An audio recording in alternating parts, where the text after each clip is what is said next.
সৈয়দনা আদম পৃথিবীতে আসলেন, এসে থাকতে শুরু করলেন। দিন গড়িয়ে রাত আসে, মাস গড়িয়ে বছর আসে, বছর যায় বছর আসে। ঠিক 940 বছর পর মালাকুল মাউত আদম আলাইহিস সালামের কাছে আসলেন। বললেন, আনা মালাকুল মাউত উকিলা বিকুম, আপনাদের জন্য আল্লাহ আমাকে বানিয়েছে রূহ কবজ করতে। ও আদম, আবুল বাশার, পৃথিবীর প্রথম মানব, প্রথম নবী, আপনার সময় শেষ, রেডি হন। কি হন? খেলা শুরু হবে, এখনই রূহ কবজ করে নিয়ে যাব। সৈয়দনা আদম বলে, এখন আসছো কেন? আমার আরো 60 বছর বাকি আছে। মালাকুল মাউত বলে, না, আপনি রূহের জগতে আল্লাহর কাছে আপনার সন্তান দাউদকে কয় বছর দিয়েছিলেন? 60 বছর। এজন্য 940 বছর আপনার জন্য লেখা। আমি এখন আপনার রূহ কবজ করতে চাই। সৈয়দনা আদম বলে, আমি মানি না, আমি কাউরে দেই নাই। 60 বছর আমি দেই নাই, আমি আরো বাঁচবো, আমি আরো বাঁচবো, 60 বছর আমি বাঁচবো, আমি দেইতেই নাই। মিয়া যাও। মালাকুল মাউত আল্লাহর যে বলে আল্লাহ দেয় নাই বলে, আসলে ভুলে গেছে। আসলে আফাতুল ইলমি আন-নিসিয়ান, মানুষ ভুলে যায়, মানুষ বড্ড ভুলে যায়। আমরা অনেক সময় খাইয়াও কই খাই নাই। অনেক কিছু আপনি দিছিলেন কিন্তু ভুলে যাই, গলার নিচ দিয়ে নামার পরে কই তুমি কিচ্ছু দেও নাই। আছে না নাই? নাসিয়া আদম ফানাসিয়া বানু, আদম আলাইহিস সালাম ভুলে গেছেন, তাই আমরাও ভুল করি, ঠিক কি না? এজন্য আমাদের নেতারাও বলে এটা দেব ওটা দেব, নির্বাচনের পর সব ভুলে যায়। আছে না নাই? ওই যে আদম আলাইহিস সালাম ভুলছে, আমরাও ভুলে যাই। ওনাদের দোষ কি? ভুলে যায়, বেমালুম ভুলে যায়। আল্লাহ বললেন, মালাকুল মাউত আর জোরাজুরি করো না। 940 নয়, ঠিক 1000 বছর পরে আদমের কাছে যাবা। আমি আমার আদমের ভাগ্যে এই জিনিসটাই রেখে দিয়েছিলাম রে মালাকুল মাউত। আমি আগ থেকে এটাই রেখেছি, আমি জানতাম সে ভুলে যাবে। চিল্লায় এখন সুবহানাল্লাহ। তার মানে পৃথিবীর সবচাইতে লম্বা মানুষ, 60 হাত লম্বা, এত শক্তিশালী আদম আলাইহিস সালাম শ্রীলঙ্কাতে প্রথম নেমেছিলেন। এক লাফ দিলে আধা মাইল চলে যাইতেন। সুবহানাল্লাহ। কি লম্বা মানুষ! আদম আলাইহিস সালাম চলে গেলেন। ওনার পরের নবী ইদ্রিস আলাইহিস সালাম, উনি মরে নাই। ইদ্রিস আলাইহিস সালাম মরছে, কে বলছে? উনিও মরেছেন। তবে ওনার মৃত্যুর আজীব এক ঘটনা আছে, অনেক লম্বা কথা। এক ফেরেশতার সাথে ওনার বন্ধুত্ব হয়েছিল। বলেছিলেন, আমি আকাশ দেখতে চাই, আল্লাহর কাছে অনুমতি চাই। আল্লাহ বলল, ঠিক আছে, ইদ্রিসকে আকাশে ঘুরাও। প্রথম আকাশে ঘুরলেন, দ্বিতীয় আকাশে ঘুরলেন, তৃতীয় আকাশে ঘুরলেন, চতুর্থ আকাশে ঘুরলেন। ইন দ্য মিন টাইম চতুর্থ আসমানে মালাকুল মাউত পৃথিবীর দিকে নেমে আসছিল। ওই ফেরেশতা বলে, মালাকুল মাউত আপনি কই যান? মালাকুল মাউত বলে, একটু আগে আল্লাহ ফরমান জারি করেছে, চতুর্থ আসমানে আমার নবী ইদ্রিসের রূহ কবজ করো। সুবহানাল্লাহ। আমি বললাম, আল্লাহ আপনার পাঠানো নবী সৈয়দনা ইদ্রিস থাকে দুনিয়ায়, চতুর্থ আসমানে পামু কই? আল্লাহ কয়, কথা নাই, দৌড় দে। আমি দৌড় দিলাম, এসে দেখি ইদ্রিস আলাইহিস সালাম এখানে রেডি। সুবহানাল্লাহ। ওয়া রাফা'নাহু মাকানান আলিয়্যা। ইদ্রিস আলাইহিস সালামের রূহ কবজ দুনিয়ায় হয় নাই, চতুর্থ আকাশের মধ্যে হয়েছে। একটু চিৎকার করে পড়বেন সুবহানাল্লাহ। এরপরে সুলাইমান আলাইহিস সালাম, উনি তো মরে নাই, মরছে। উনি জিন চালাইতো, উনিও মরবে। শক্তিশালী একজন নবী ছিল। উনি মালাকুল মাউতকে বলেছিলেন, মালাকুল মাউত আমার মৃত্যুর সুয়াইয়া, সামান্য কিছু আগে আমারে বইলো, আমার একটা কাজ আছে। মালাকুল মাউত মৃত্যুর কিছু সময় আগে এসে বলল, সুলাইমান টাইম ইজ আপ, সময় শেষ, অল্প কিছু সময় বাকি, কি করবেন করেন। সাইয়েদনা সুলাইমান জিনদেরকে ডাকলো, ও জিনেরা, বিশাল একটা প্রজেক্ট আছে, প্রজেক্টে কাজ শুরু করো। আর কিছু জিনকে বলল, চারদিকে গ্লাস ফিটিং করা একটা রুম বানাও। সাইয়েদনা সুলাইমান আলাইহিস সালাম গ্লাস ফিটিং করা রুমের ভেতরে ঢুকলেন। এই রুমে ঢুকার দরজা নাই, হাতে একটা লাঠি নিলেন। কি নিলেন? লাঠির মধ্যে ভর করে দাঁড়িয়ে রইলেন আর জিনদের দিকে তাকিয়ে রইলেন। জিনেরা এত বদমাশ ছিল, সাইয়েদনা সুলাইমান দাঁড়িয়ে না থাকলে কাজ করতো না। ছিল ফাঁকিবাজ। কি ছিল? দাঁড়ায় না থাকলে আজও লোকজন কাজ করতে চায় না, ঠিক কিনা? মালিক দাঁড়ায় থাকলে ঠিকই কাজ হয়ে যায়। সুলাইমান আলাইহিস সালাম লাঠির মধ্যে ভর দিয়ে দাঁড়িয়ে রইলেন আর বললেন, কাজ করো। জিনেরাও কাজ শুরু করলো। ওদিকে মালাকুল মাউত এসে বলে, ও সুলাইমান সময় তো শেষ। সুলাইমান বলে, সমস্যা নাই, রূহ কবজ করে।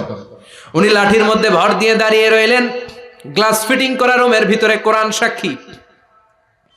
মালাকুল মাউত ওইভাবে লাঠিতে ভর দেওয়া অবস্থায়, দাঁড়ানো অবস্থায় সাইয়েদনা সুলাইমান আলাইহিস সালামের রূহ কবজ করে নিলেন।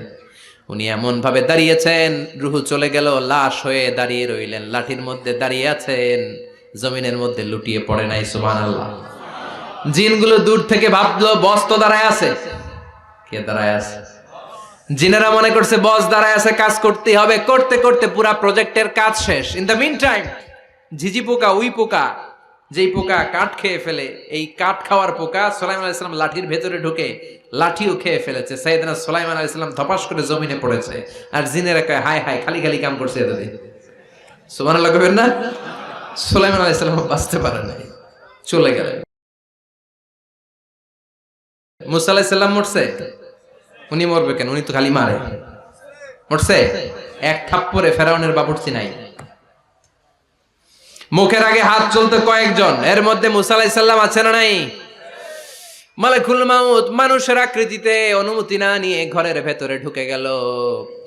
ঢুকে বলে আনা মালাকুল মাউত, আমি মৃত্যুর ফেরেশতা। তো কি চাও?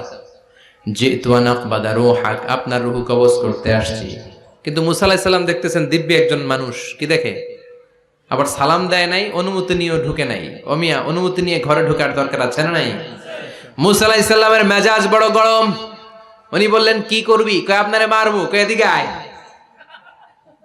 মালাকুল মাউত মনে মনে ভাবে এতদিন সব মানুষগুলো আমারে দেখলে দিত দৌড়, আজকে মনে হয় আমারে দিতে হবে দৌড়। এক পা গায়ে দুই পা পেছায় সাহস করে সামনে গেলেন। আবার মুসা আলাইহিস সালাম দিলেন এরকম থাপ্পড়। ফাসাক্কাহু ফাফাকু আইনা, বুখারীর বর্ণনা, এক থাপ্পড়ে চোখ নাই। ঠিকই মালাকুল মাউত দৌড়, এক দৌড়ে আল্লাহর কাছে। আল্লাহ বললেন রাখো, এটা মুসা আলাইহিস সালাম, তার মেজাজ বড্ড গরম, আমাকে কথা বলতে হবে। আল্লাহ বললেন মুসা, বুখারীর বর্ণনা, গরুর পিঠের উপর হাত রেখে দাও। রাখা হলো।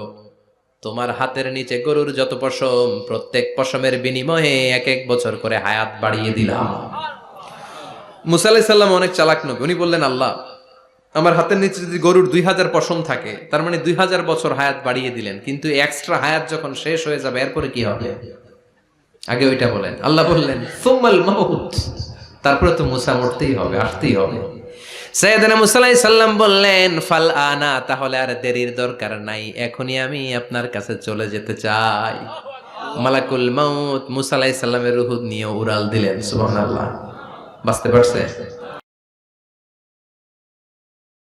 বিশ্বনবী মরে নাই, উনি ইন্তেকাল করেছেন। চিল্লায় এখন ঠিক কিনা?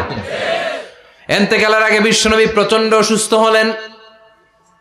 মা আয়েশারে ডেকে বললেন, আয়েশা মনে হয় আমি বাঁচবো না।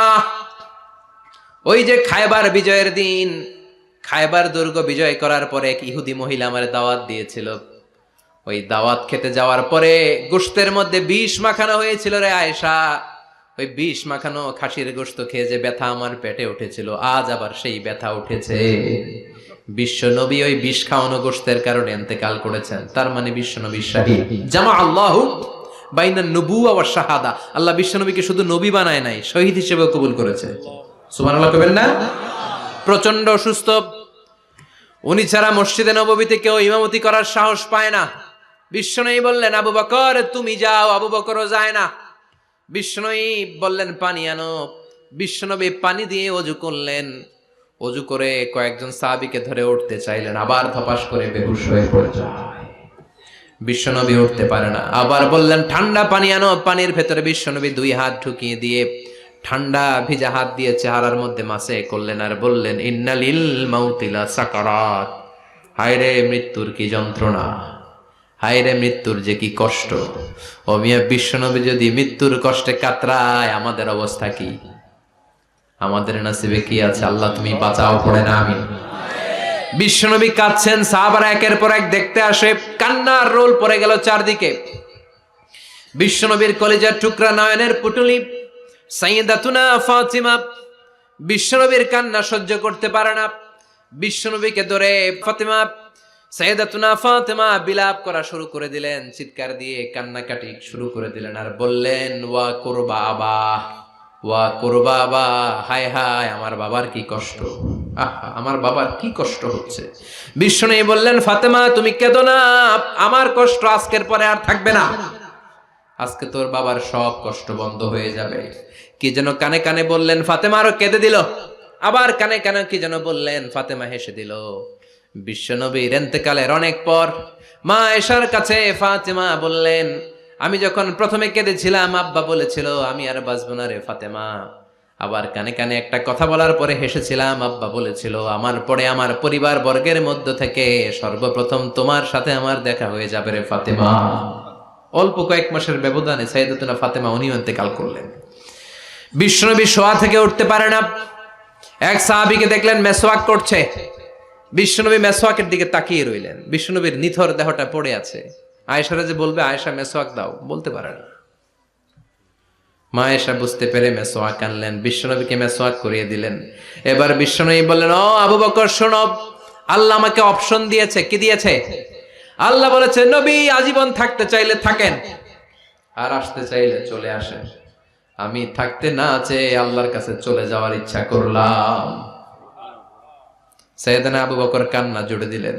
বিশ্বনবী বললেন, আসসালাত আসসালাত, ও আমার উম্মতেরা নামাজ তরক করো না।